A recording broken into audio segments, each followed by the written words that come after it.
Une fois n'est pas coutume, la CGT et FO ont défilé côte à côte ce mardi. Jean-Claude Mailly, le patron de FO, et Bernard Thibault, encore pour quelque temps à la tête de la CGT, ont battu ensemble le pavé parisien. Les deux syndicats s'opposent toujours à l'accord sur la sécurisation de l'emploi signé en janvier entre le patronat et la CFDT et qui sera débattu au Parlement début avril.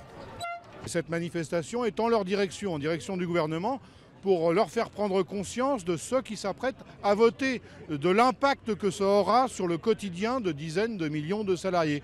CGT et FO dénoncent un accord de la honte qui rendrait les licenciements plus faciles, sans pour autant créer de l'emploi.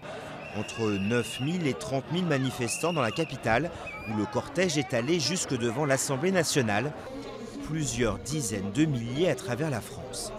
Les gens ils vont être obligés de subir la mobilité interne, sinon ils seront licenciés.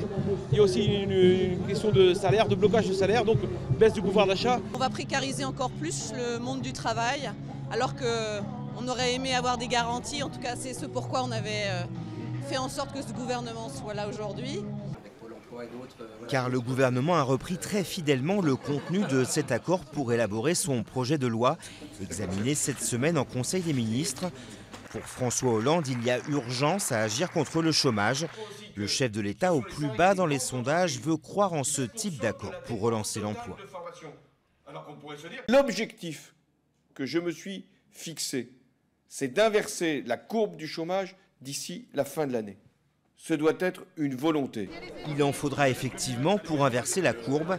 La France comptait en janvier 3,16 millions de chômeurs, soit presque le record historique de 1997, avec 3,19 millions de sans-emploi.